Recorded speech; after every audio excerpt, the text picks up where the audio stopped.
Semua, Assalamualaikum warahmatullahi wabarakatuh. Perkenalkan, nama saya Bagus Prianggoro.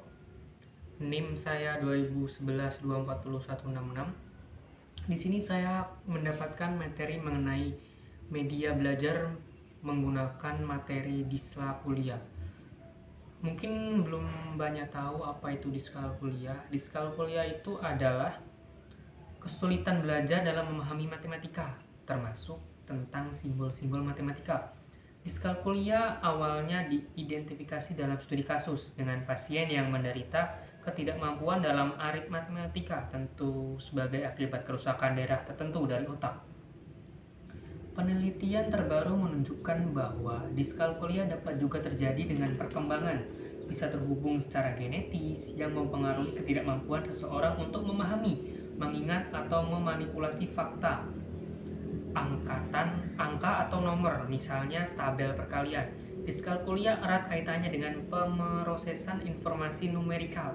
Seiring perkembangan ilmu neurosensi atau neuropsikologi, proses kerja neuron dan kerja otak yang berhubungan erat dengan keberhasilan pemrosesan informasi numerikal ini telah diketahui. Sebelumnya berkembangnya neuroscience, informasi tentang pemrosesan angka ini hanya seputar tentang pemrosesan simbol, aritmatika, mental matematika, dan analogi.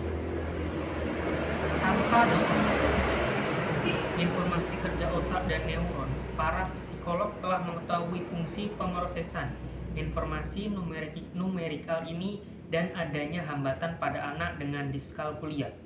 Hanya saja, pada bagian otak atau kerja fungsi neuron, apa yang terganggu belum diketahui hingga akhir tahun 2000. Awal seiring berkembangnya ilmu neurosensi, pengetahuan tentang diskalkulia dan kesulitan belajar matematika saat ini telah berkembang pesat seiring perkembangan neurosains.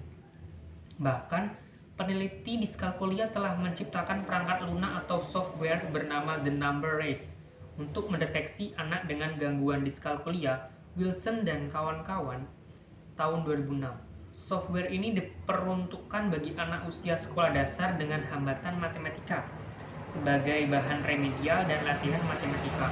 Khususnya untuk anak dengan diskalkulia, peneliti neuroscience telah menemukan berbagai kemajuan dalam kesulitan belajar matematika ini. Banyak literatur yang menceritakan perkembangan diskalkulia dengan mempertimbangkan hal-hal sebagai berikut. Yang pertama, bahwa diskalkulia dapat dibedakan antara number sense, diskalkulia, dan verbal memory. Diskalkulia mempertimbangkan hubungan antara number sense,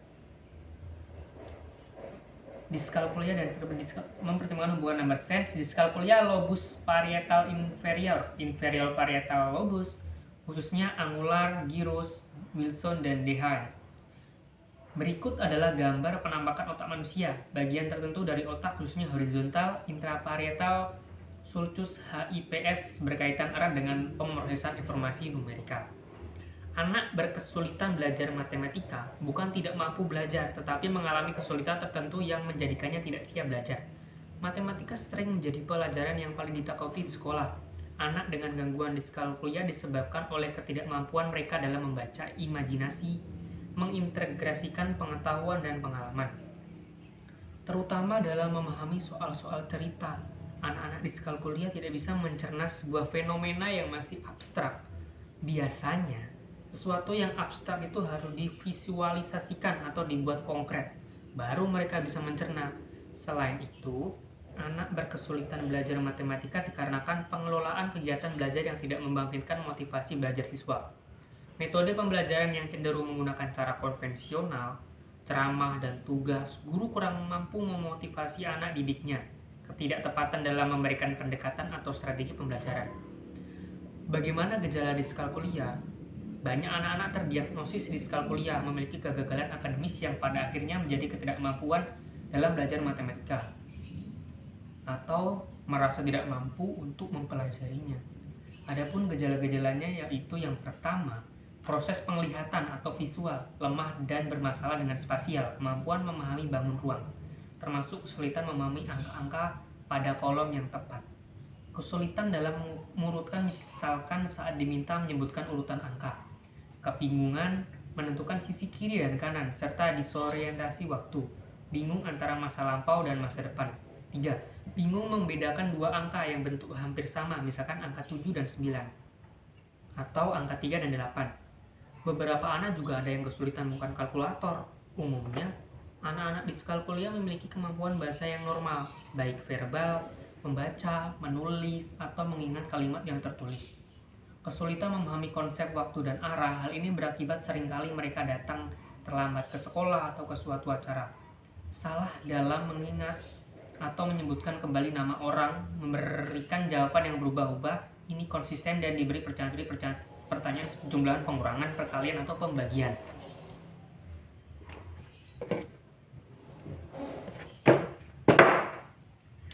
Baiklah, saya akan lanjutkan. Orang dengan diskalkulia tidak bisa merencanakan keuangannya dengan baik dan biasanya hanya berpikir tentang keuangan jangka pendek. Terkadang dia cemas ketika harus bertransaksi yang melibatkan uang, misalnya kasir. Yang selanjutnya itu kesulitan membaca angka-angka pada jam atau dalam menentukan letak seperti lokasi sebuah negara, kota, jalan, dan sebagainya. Sulit memahami not-not dalam pelajaran musik atau kesulitan dalam memainkan alat musik. Koordinasi gerak tubuhnya juga buruk, misalkan setelah diminta mengikuti gerakan-gerakan dalam aerobik dan menari, dia juga kesulitan mengingat skor dalam pertandingan olahraga. Deteksi diskalkulia bisa dilakukan sejak kecil, sejak dini, tapi juga disesuaikan dengan perkembangan usia ya. Anak usia 4 sampai 5 tahun biasanya belum diwajibkan mengenai konsep jumlah, hanya konsep hitungan. Sementara anak usia 6 tahun ke atas umumnya sudah mulai dikenalkan dengan konsep jumlah yang menggunakan simbol seperti pertambahan dan pengurangan. Jika pada usia 6 tahun anak sulit mengenali konsep jumlah, maka kemungkinan nantinya dia akan mengalami kesulitan berhitung. Proses berhitung melibatkan pola pikir serta kemampuan menganalisis dan memecahkan masalah. Faktor genetik mungkin berperan pada kasus diskalkulia, tapi faktor lingkungan dan simulasi juga bisa ikut menentukan. Alat peraga juga sangat bagus untuk digunakan, karena dalam matematika menggunakan simbol-simbol yang bersifat abstrak. Jadi, supaya lebih konkret digunakan alat peraga, sehingga anak lebih mudah mengenal konsep matematika itu.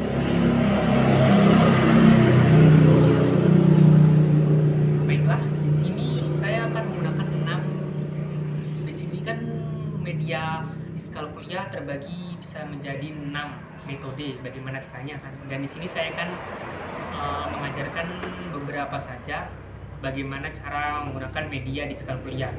Untuk yang pertama yaitu saya akan menggunakan kartu belajar. Baiklah, di sini saya tidak akan menggunakan partisipan ataupun salah satu anak atau adik-adik yang bisa saya ajak bantu, tapi saya akan individu saja. Baiklah, saya akan memberikan contoh. Contohnya yang pertama yaitu kita akan taruh kartu ini di sini. Dan yang kedua, saya akan memilih kartu dan sebelumnya saya akan mengkocok kartunya.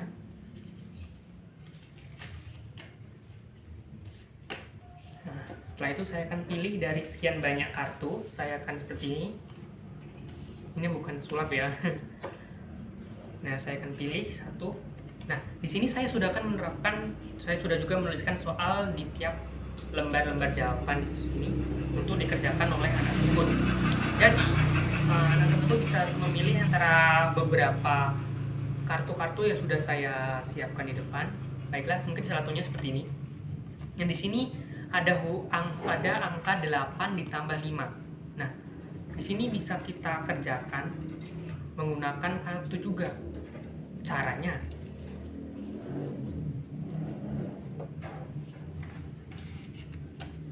di sini ada 9 kartu. Jadi tadi di soal bisa dibilang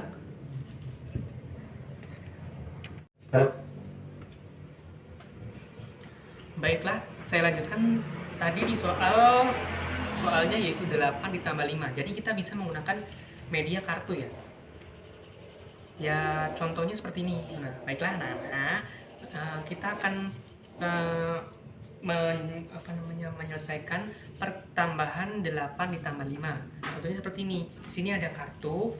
Kita jumlah dulu kartunya sampai dengan angka 8. 1, 2, 3, 4, 5, 6, 7, 8. Dan selanjutnya tadi yang selanjutnya pertamanya ditambah dengan berapa angka? 5. 1, 2, 3, 4, 5. 1, 2, 3, 4, 5. Nah, ketika sudah dijawab, ketika sudah dijumlah, nah silahkan ditambah tadi, dihitung dari kartu yang pertama tadi. 1, 2, 3, 4, 5, 6, 7, 8, 9, 10, 11, 12, 13. Nah, baiklah, itu berarti jawabannya adalah 13. Pinter. Terima kasih. Nah, itu salah satu metode menggunakan kartu. Yang kedua yaitu menggunakan kelereng, dan mohon maaf saya tidak mempunyai kelereng, jadi saya ganti menggunakan jepitan baju. Baiklah, kita buat soal 5 ditambah 3. Nah, sama seperti halnya kartu tadi ya. Ini kan ada 4 warna gitu kan.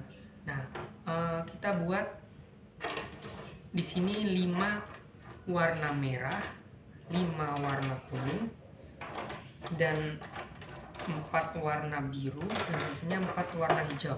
Jadi untuk biar mudah dalam mempelajarinya, kita bisa menambahkan di sini, kita bisa campurkan antara warna merah dan warna kuning serta warna biru, warna hijau. Ya kan? 1, 2, 3, 4, 5 ditambah dengan 5, 1, 2, 3, 4, 5. Kenapa warna itu sangat berpengaruh? Karena anak kecil sangat erat kaitannya dengan warna. Dia bisa cekatan karena pemikirannya masih cenderung lebih ke dia lebih ke suka untuk melihat warna-warna yang cerah gitu kan. Jadi lebih gampang untuk mempelajarinya. Nah, di sini kita bisa jumlahkan dengan bagaimana penjumlahan 5 dengan 5. Bisa dengan warna favorit misalnya 1, 2, 3, 4, 5. Kita menggunakan warna kuning ya, ditambah dengan warna merah, warna pemberani. 1, 2, 3, 4, 5. Nah, jadi semuanya ada berapa? Bisa dihitung dari awal. 1, 2, 3, 4, 5, 6, 7, 8, 9, 10. Jadi penjumlahan 5 ditambah 5 hasilnya adalah 10. Nah, untuk metode yang selanjutnya itu menggunakan jari. Ini metode yang mungkin tidak menggunakan alat apa-apa, tidak menggunakan barang ataupun menggunakan suatu media yang terlalu sulit. Jadi ini semua bisa dilakukan oleh semua orang, bisa menggunakan tangan dan jari masing-masing. Nah, misalnya kita menggunakan penjumlahan 7 ditambah dengan 4. Nah, jari kita kan 10 nih. Nah, di sini kita bisa urutkan dari sini 1, 2, 3, 4, 5, 6, 7. 7 ditambah dengan 3. Nah, itu tadi kan 7, kita simpen 7 ya. Nah, kita ulang lagi. Kita ambil 3 dari jari 10 kita ini, kita ambil 3. 1, 2, 3. Nah, 7 ditambah dengan 3, kita tambah saja 7 tambah dengan 3, 8, 9, 10. Jadi 7 ditambah 3, 10. Nah, kita coba lagi. Misalnya 5 ditambah dengan 6 misalnya. Nah, jari kita kan 10. Nah, nggak mungkin kan kita nambah jari misalnya di sini 11. Itu ketidakmungkinan. Ya, mungkin sih, tapi itu hanya dilakukan oleh orang yang profesional. WD. Nah, tadi soalnya yaitu 6 ditambah dengan 5. Nah, di sini kan kita ambil 6. Di sini 6 dan ini udah kita simpen ya, 6 nih ya. Kita hitung ya. 1, 2, 3, 4, 5, 6. Simpen. Set. Nah, ke soal selanjutnya itu kan ditambah dengan 5. Nah, di sini tinggal 4 kan. Nah, kita ambil sini 5. Jadi 5 kan. Nah, yang tadi kita simpen 6 gitu kan. Nah, kita tambah lagi itu kan. Yang tadi kan 6 kita simpen kan. Kita keluarin. Nah, 6 ditambah 5 yaitu 7, 8, 9, 10, 11.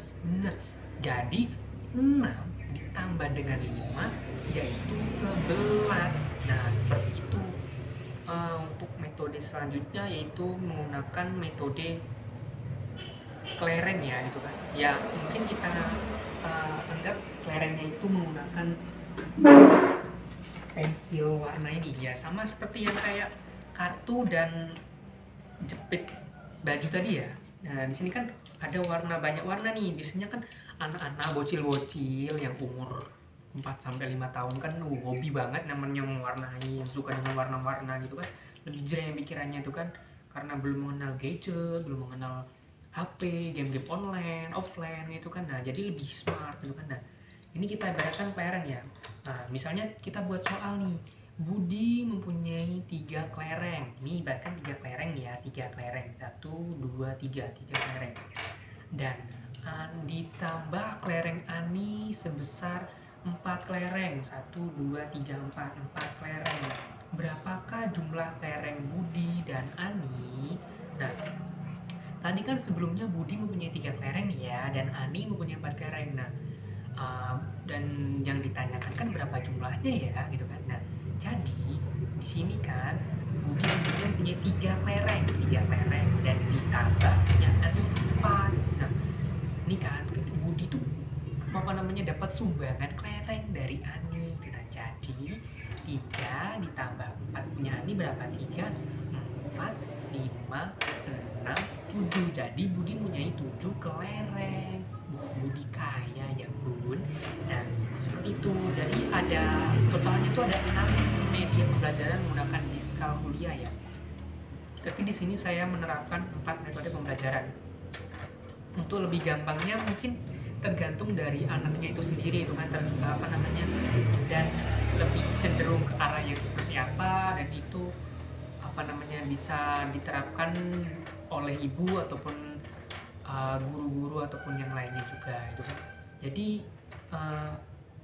cenderung lebih ke bagaimana anaknya itu lebih cekatan ataupun menangkap bagaimana cara menyampaikan dari seorang guru ataupun ibu yang mengajarinya. Nah, mungkin itu saja yang dapat saya sampaikan mengenai media pembelajaran Diskalkulia.